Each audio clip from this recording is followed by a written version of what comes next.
పనిచేస్తున్నటువంటి మా సీన్ మాట్లాడాల్సిన అందరికీ నమస్కారం. జై తెలంగాణ. ప్రస్తుతము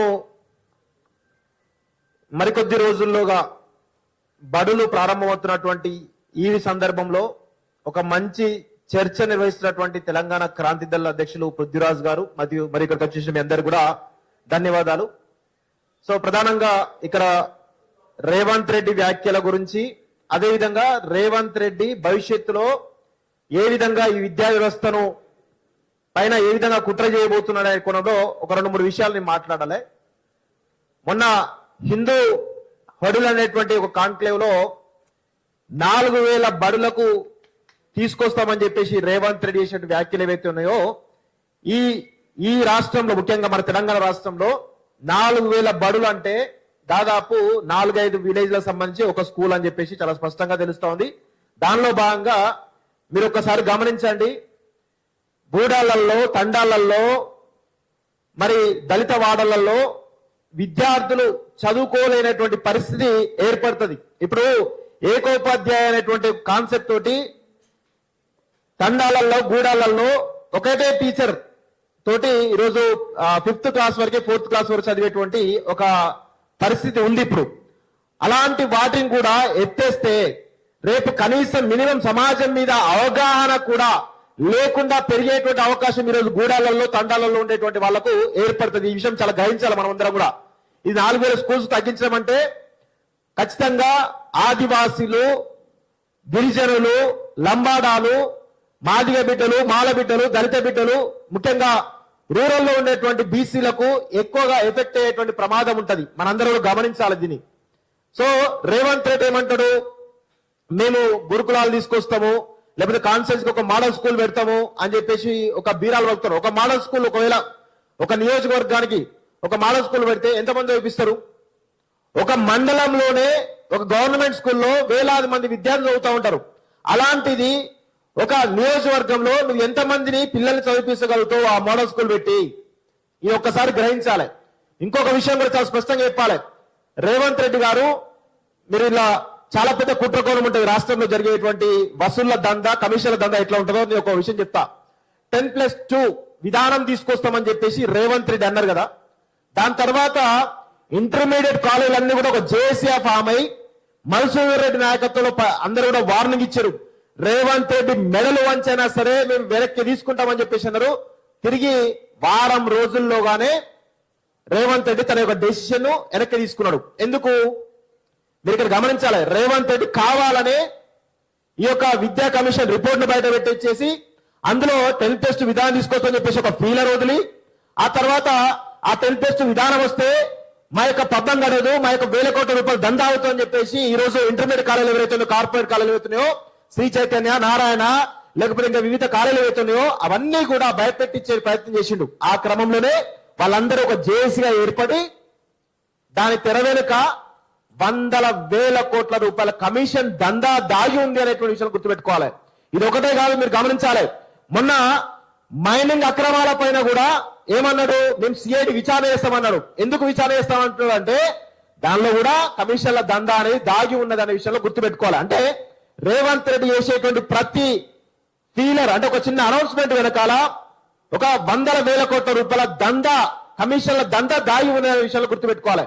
ఈరోజు రేవంత్ రెడ్డి చాలా తెలివిగా తన యొక్క దగ్గర ఉన్న శాఖలేంటి, హోంశాఖ, మున్సిపల్ అడ్మినిస్ట్రేషన్ శాఖ, విద్యాశాఖ, ఇక ముఖ్యమంత్రిగా జనరల్ అడ్మినిస్ట్రేషన్ అన్ని కూడా ఆయన కింద ఉన్నాయి. ఇవన్నీ కూడా రెవెన్యూ జనరేటెడ్, అంటే ఆయనకు ఆదాయం తీసుకొచ్చేటువంటి శాఖలు ఇవన్నీ కూడా. ఏమనంటేనేమో విద్యాశాఖలో నేను సమూలమైనటువంటి సంస్థలు తీసుకొస్తా అని చెప్పేసి రేవంత్ చెప్తాను. ఈ 2.5 సంవత్సరాల కాలంలో విద్యాశాఖలో రేవంత్ రెడ్డి తీసుకొచ్చేటువంటి సంస్కరణలు ఏంటి? ఉస్మానియా యూనివర్సిటీకి 1000 కోట్లు ఇచ్చాయని చెప్తున్నారు కదా. ఎన్ని రూపాయలు ఉస్మానియా యూనివర్సిటీకి వచ్చాయో ఆ యొక్క అప్పుడు సజీవ సాక్షి, అంటే ఎవరైతే ఆర్ట్స్ కాలేజ్ ప్రిన్సిపల్ ఎవరైతున్నారో కాసిం గారు చెప్పాలి. ఎన్ని 1000 కోట్లు ఇస్తానన్నారు కదా, ఎన్ని కోట్లు వచ్చినాయో స్పష్టం చేయాలి. రిక్రూట్మెంట్ అన్నారు కదా, ఎన్ని రిక్రూట్మెంట్ జరిగినాయో స్పష్టం చేయాలి. అసలు యూనివర్సిటీల నుంచి మొదలు పెట్టుకుంటే, ఆ డిగ్రీ కాలేజ్ మొదలు పెట్టుకుంటే, ఇంజనీరింగ్ కాలేజ్ మొదలు పెట్టుకుంటే, స్కూల్ వ్యవస్థ కావచ్చు, అన్ని వ్యవస్థలు కూడా పూర్తిగా నిర్వీర్యం అయిపోయిన విషయం గుర్తుపెట్టుకోవాలి. ఈరోజు మరికొద్ది రోజుల్లోగా స్కూల్ స్టార్ట్ అవుతున్నాయి. నేను ఒకటి తమిళనాడు సంబంధించిన ఒక విషయం మీకు చెప్పాలి. రీసెంట్ గా తమిళనాడులో సీఎం విజయ్ ఈ యొక్క స్కూల్ సంబంధించిన ఫీజు విషయంలో రెగ్యులేషన్ సంబంధించిన విషయంలో ఒక సర్క్యులర్ జారీ చేయడం జరిగింది. సో దానికి సంబంధించి ఒకసారి చూడండి.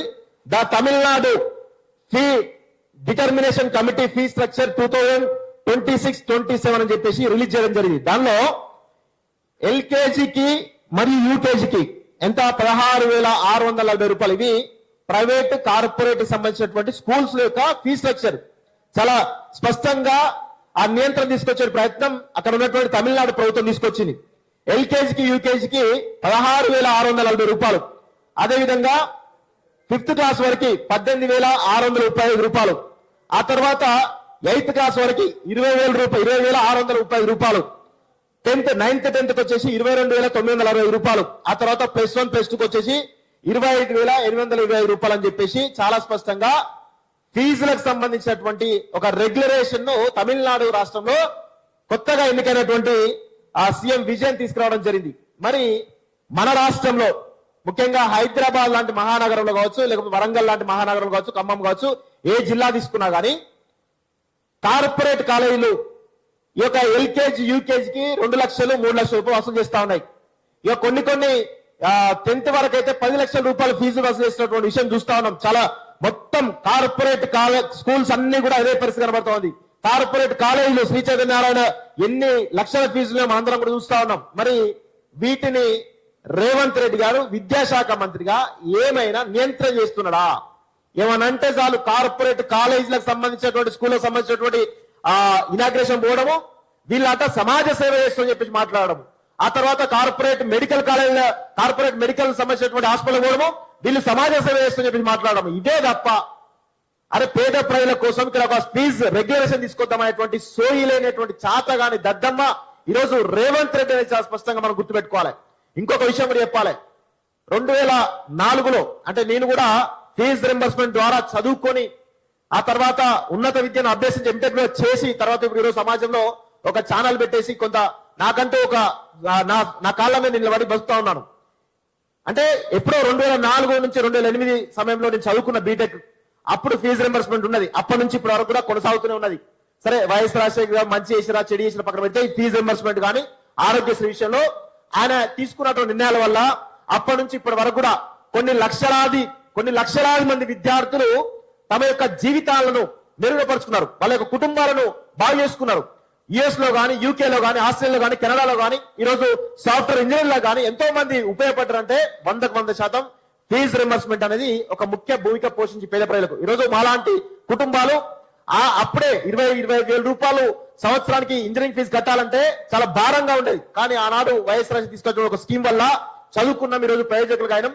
సమాజానికి ఎంతో కొంత మేము మేమేదైతే ప్రభుత్వం ద్వారా బెనిఫిట్ పొందామో ఆ యొక్క రుణం తీసుకునే ప్రయత్నం చేస్తా ఉన్నాం. కానీ ఈరోజు ఫీజు రింబర్స్మెంట్ అనేటువంటి ఈ పథకం ఏదైతే ఉందో నిర్వీర్యం కాబోతుంది. దాన్ని రద్దు చేసేటువంటి ఒక కుట్ర కొనసాగుతోంది. ఎందుకు అంటే ఈరోజు 11,000 కోట్ల రూపాయల బకాయిలు ఉన్నాయి. ఆ బకాయిలు కనీసం ఇవ్వలేకపోతే మొన్ననే మా కజిన్ సంబంధించినటువంటి మా కజిన్ బ్రదర్ అవుతాడు, వాళ్ళు ఫోన్ చేసి మల్లారెడ్డి కాలేజ్ లో ఫీజు రింబర్స్మెంట్ ద్వారా నా కొడుకు బీటెక్ పూర్తి చేసిండు కానీ ఫీజు కట్టలేకపోవడం వల్ల వాళ్ళు సర్టిఫికెట్లు ఇవ్వడం లేదు, పూర్తి ఫీజు కట్టమంటారు, ఒకవేళ ప్రభుత్వం ఇస్తే మళ్ళీ మేము బ్యాగ్ ఇచ్చేస్తామని చెప్పేసి చెప్పి వాళ్ళ యొక్క సర్టిఫికెట్లను కాలేజీలలో ఉంచుతున్నారు. ఇంకొక కేసు కూడా రావడం జరిగింది. ఒక అతనికి ఉద్యోగం వచ్చింది, వాడు సర్టిఫికేట్ సబ్మిట్ చేయాలి, కస్టోడియన్ అయితే కస్టోడియన్ ఇయ్యరు, సర్టిఫికేట్ మొత్తం డబ్బులు మొత్తం కట్టమంటారు. 1,10,000 1,20,000 ఉంది. ఏంది పరిస్థితి అంటే నాకు రూపాయలు చిన్ని కావాలి, 10,000 20,000 అంటే కట్టగలుగుతా కానీ 1,20,000 రూపాయలు ఎట్లా కట్టాలి? ప్రభుత్వం కడుతుంది అనేటువంటి ఒక భరోసాతోటి ఈ రోజు నేను చదువుకున్నా కదా, నాకు ఉద్యోగం వచ్చింది కదా అని ఈరోజు అనేకమైనటువంటి వేలాది మంది విద్యార్థులు తమ యొక్క బీటెక్ డిగ్రీలు పూర్తి చేసుకొని జాబులు వచ్చినా కానీ ఈరోజు సర్టిఫికేట్లు సబ్మిట్ చేయకపోవడం వల్ల వాళ్ళ యొక్క జీవితాలు నాశనం అవుతున్న విషయం మనందరం గమనించాలి. రేవంత్ రెడ్డి వాటికి విధానం పట్ల ఈరోజు ఫీజు రింబర్స్మెంట్ పట్ల ఏ విధంగా నిర్లక్ష్యంగా వ్యవహరిస్తుంది చూడండి. ఇప్పుడు ఏమంటే కొత్తగా విద్యార్థుల అకౌంట్లలో మేము డబ్బులు వేస్తాం, వాళ్ళు 1 వీక్ లో కట్టాలి, లేకపోతే రెవెన్యూ రికవరీ యాక్ట్ తీసుకొస్తామని చెప్పేసి అంటారు. అంటే ఒకవేళ ఈ కట్టకపోతే ఏంది పరిస్థితి? ఒకవేళ ముందే ఫీజులు కట్టించుకుంటారు, ఏది అడ్మిషన్ అప్పుడే ఫీజులు కట్టించుకుంటారు, తర్వాత గవర్నమెంట్ వేస్తే కావచ్చు, కట్టకపోతే రెవెన్యూ రికవరీ యాక్ట్ అని చెప్పేసి మళ్ళీ ప్రభుత్వం తీసుకునే అవకాశం ఉన్నట్టు కనబడతా ఉంది. అంటే ఒక కుట్ర, చాలా పకడ్బందీగా ఈ యొక్క ఫీజు రింబర్స్మెంట్ ఎత్తేసేటువంటి ఒక కుట్ర రేవంత్ రెడ్డి చాలా పకడ్బందీగా చేస్తున్నాడు.